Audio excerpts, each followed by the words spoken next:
안녕하세요. 주식경제 유토피아 주토피아에 오신 것을 환영합니다. 오늘은 이제 한국 경제에 대해서 이제 조금 이야기를 할 거고요. 뭐 경제에 대해서 이야기를 막 딥하게 그렇게 한다기보다는 앞으로 일어날 일들이 즉 7월, 8월, 뭐 9월 이렇게 이제 일어날 일들이 한국 경제에 어떤 영향을 미치고 그것이 증시에 어떤 영향을 미칠 수 있는지 이 부분에 대해서 여러분들하고 이제 이야기를 하려고 합니다. 그동안 제 채널을 구독하시고 보신 분들은 제가 이제 오늘 이야기하는 이 내용이 이해가 바로바로 가실 거예요. 왜냐면 그동안 제가 언급을 했던 부분들입니다. 그것이 이제 그런 악재들 제가 하나하나씩 그렇게 말씀드렸던 그 악재들이 이제 표면으로 드러나기 직전에 와 있습니다. 그렇기 때문에 이번 이제 하반기에 상황이 어떻게 되느냐 그거에 따라서 한국 경제의 미래, 한국의 미래가 결정이 날 거라고 생각하고요. 일단 확실한 건 증시는 굉장히 좋지 않을 것으로 보입니다.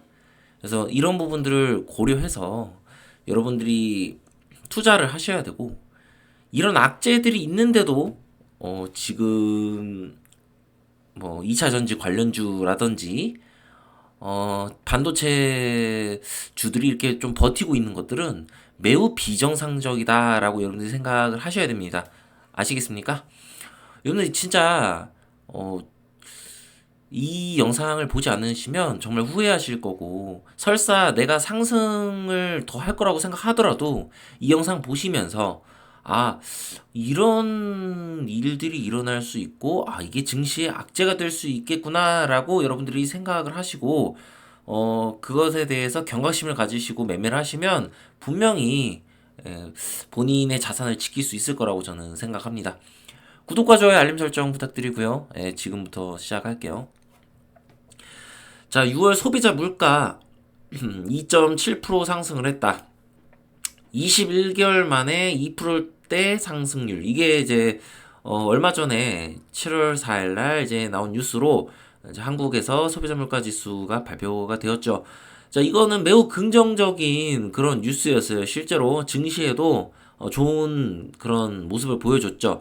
그지만 이 소비자 물가 지수가 내려간 이유가 우리가 기본적으로 물가 자체가 근본적으로 해결돼서 내려간 게 아니라 어떤 유가, 국제 유가가 떨어지게 되면서 그러면서 천연가스나 이런 것들로 인해서 소비자 물가 지수가 내려가는 그런 이제 일이 일어났단 말이죠. 그러면 기본적으로 이 인플레이션 문제가 완벽히 해결된 건 아니에요.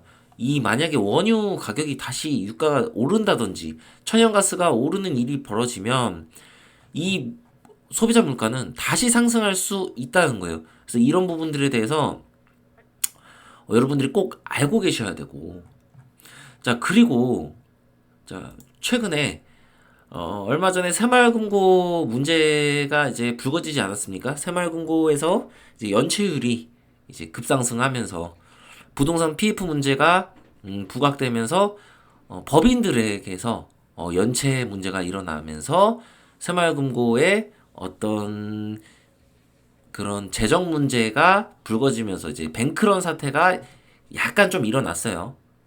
실제로 이게 지금 새마을금고 오늘 이제 나온 뉴스인데요. 중도해지 예적금 재예치하면 비과세 혜택을 유지를 추진한다. 즉 이제 예적금을 재예치하게 되면 비과세 혜택까지 우리가 추진을 하고 있다. 이렇게 할 정도로 지금 정부에서 아주 강하게 액션을 취하고 있습니다. 그리고 이것뿐만 아니라 원금도 다 보장해주고 만약에 문제 생기면 정부에서 우리가 이자까지 다 해주겠다.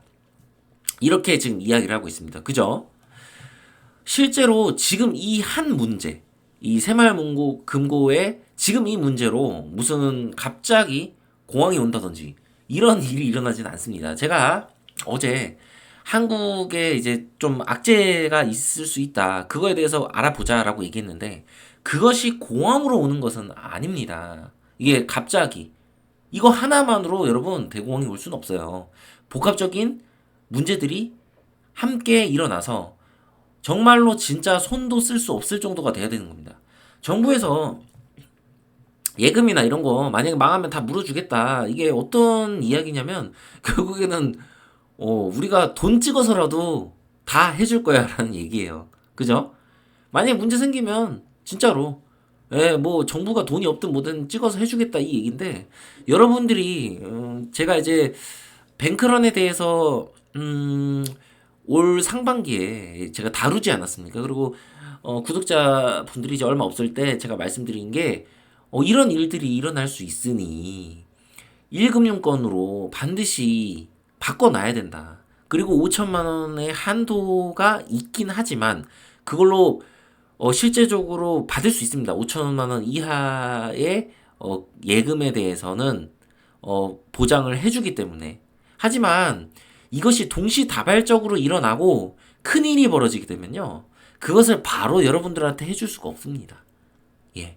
왜냐면 너무나도 이제 동시다발적으로 큰 규모의 뱅크런 사태가 일어나서 많은 은행들이 도산을 하게 되면 정부에서 바로 지급을 할 수가 없어요. 정말로 여러분 그거 나중에 돈 찍어내서 해야 됩니다. 예, 이미 너무나 심각한 상황이기 때문에 우리가 그런 일이 지금 당장 일어나진 않지만 앞으로 일어날 수 있는 상황에서 굳이 제2금융권 그 저축은행 이자 내가 좀 더 받겠다고 거기에다가 여러분들이 은행에 돈을 맡길 이유가 없다는 겁니다. 제가 선택은 여러분들 자유지만 분명히 말씀드리지만 나중에 이 뱅크런 사태가 지금은 아주 크게 일어나지 않을 겁니다.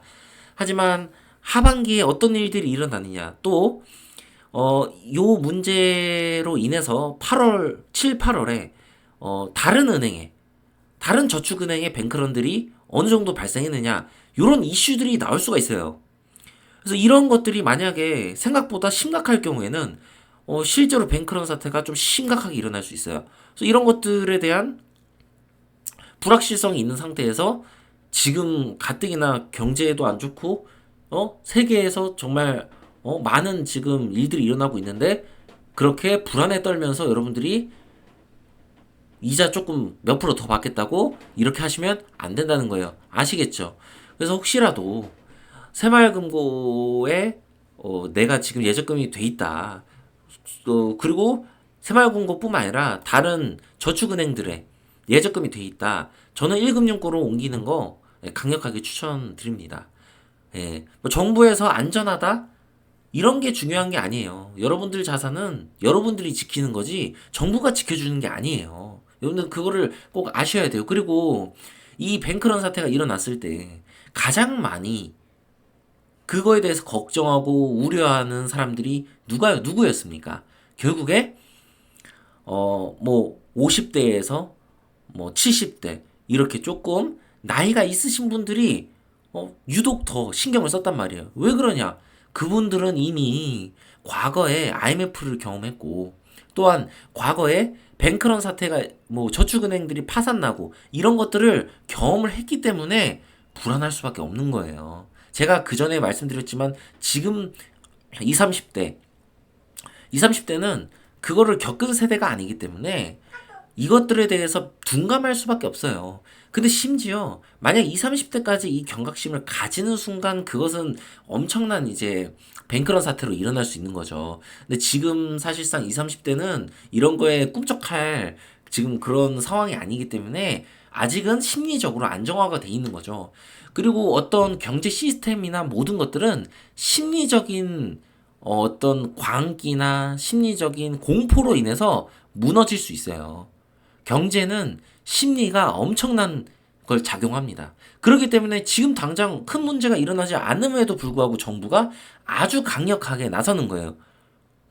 이걸로 인해서 진짜로 SBB 은행 사태처럼 연쇄적인 은행 사태가 벌어질까봐 차단을 하는 거죠. 그래서 이 일이 다시 한번 또 벌어질 수 있다. 이런 것들을 여러분들이 생각하시고 꼭 경각심을 가지셔야 됩니다. 아시겠죠? 자, 그리고 오펙에서 석유장관 회의, 자, 또 감산을 했습니다. 자, 이것도 월 초에 제가 이제 다뤘던 내용이죠. 자, 오펙에서 러시아, 사우디가 미국과 돌아서고, 예, 러시아나 중국 쪽으로 사실상 이제 붙었죠. 그래서 지금 러시아, 사우디, 중국 이렇게 셋이서는 아주 쿵짝쿵짝 하고 잘 이제 서로 조율을 하고 있습니다.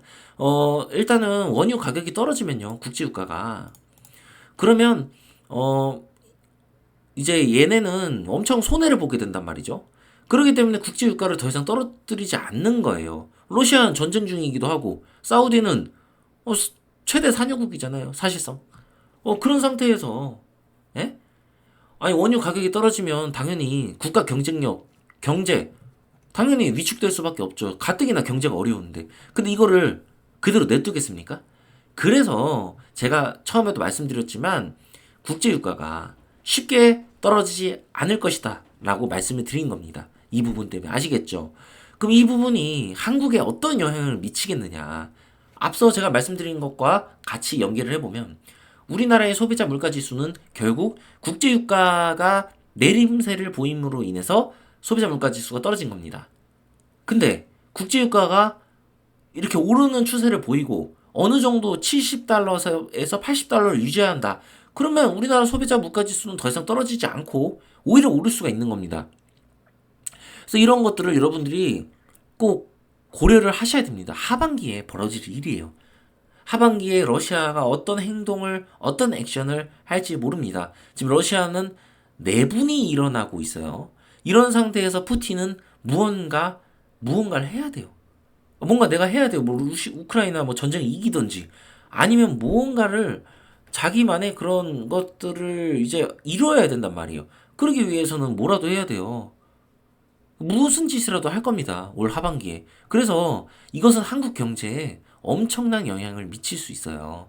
그래서 지금 이 코스피나 코스닥은, 특히 코스닥은 지금 버블인 상황까지 갔다라고 저는 판단을 하고 있습니다. 그래서 여러분들 매우 조심하셔야 되고, 증시가 제가 이제 조정을 받을 수 있다라고 얘기를 했는데, 조정을 넘어서 폭락을 할 수도 있겠구나라고 여러분들 생각을 하시고 증시를 바라보셔야 돼요. 그리고 혹시 모르지만, 정말 낮은 확률이지만 지금 당장 공황이 올 수도 있다라는 그 전제는 항상 깔고 계셔야 돼요. 왜냐면 새마을금고 문제가 너무 빨리 터졌잖아. 우리가 이제 제가 얘기했던 그런 것들, 우리나라에 뱅크런이 일어날 수 있겠다. 그 첫 번째 사례가 된 겁니다. 새마을금고. 근데 약하게 일어났죠. 왜냐면 새마을금고 자체가 파산난 건 아니니까. 그렇지만 너무 빨리 일어났어요. 왜냐면 한국 기준금리는 지금 3.5%입니다. 올리지 않았어요. 다른 유럽이나 다른 국가들에 비해서 우리나라 기준금리는 올리지 않은 상태예요. 그리고 미국은 이번 7월에 금리 인상을 하겠죠. 근데 미국이 금리 인상을 했을 때 2% 이상으로 차이가 벌어지는데 지금 한국이 금리 인상할 수 있을 것 같습니까? 절대 못하죠. 아니, 절대 못합니다. 지금 새마을금고 이 문제가 지금 터진 마당에 지금 어떻게 금리 인상을 합니까? 여기서 금리 인상하면 은행 문제가 더 터질 수 있어요. 그래서 이것 때문에 금리 인상 못한단 말이에요, 이제. 그럼 어떻게 되겠어요? 환율이 튀겠죠. 왜? 환율이 튀거나 고환율을 유지하겠죠. 그러면 고금리, 고환율을 유지하고 있는 상태에서 유가가 내려가지 않고 오히려 올라간다면 이것은 물가의 상승을 부추길 수 있고 한국이 결국 물가를 잡아야 되는 그런 상황이 벌어질 수 있어요. 그래서 진퇴양난의 상황이 올 하반기에 벌어질 수 있기 때문에 올 하반기는 굉장히 안 좋은 시장이 될 거다. 여러분들 이거 고려하셔야 된다. 무슨 일이 벌어질지 몰라요. 아시겠죠? 자, 그리고 이란까지 지금 나서서 지금 유조선 두 척을, 예? 납포하려고 그랬어요. 미 정유 업체 이란이. 확실히 중동은 지금 미국하고 돌아선 게 맞습니다. 그래서 국제 정세가 너무나도 지금 혼란스러운 상황이고 8월에 브릭스 있죠. 또 그리고 이제 슈퍼 엘니뇨가 올 수 있죠. 사실상 지금 오고 있죠. 너무나 악재 많습니다. 여러분 정말 한국 경제 상황도 너무 나빠지겠지만 한국의 증시 상황도 생각보다 너무 나빠질 수 있다는 거 여러분들 고려하셔서 투자에 임하셔야 되고 절대 추격 매수는 하지 말라. 다시 한번 말씀드리고 싶습니다. 자, 차트 보겠습니다. 자, 이거는 국제 유가 차트만 오늘 볼게요. 그동안 봤으니까. 국제 유가 지금 월 차트인데요. 월봉에 보시면 월봉상 여기서 이거 양봉 나오면요, 여러분 이거 쉽게 내리지 않고 이 오히려 오를 수 있어요. 국제 유가가 한 80달러까지도 오를 수 있습니다.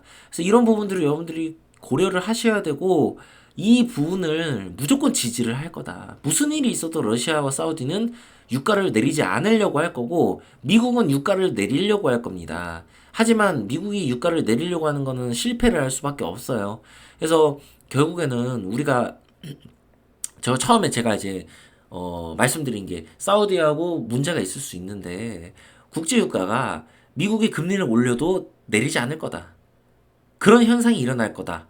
실제로는 현실은 그럴 거다라고 제가 말씀드렸는데 어떻습니까? 제 말대로 그렇게 되고 있지 않습니까?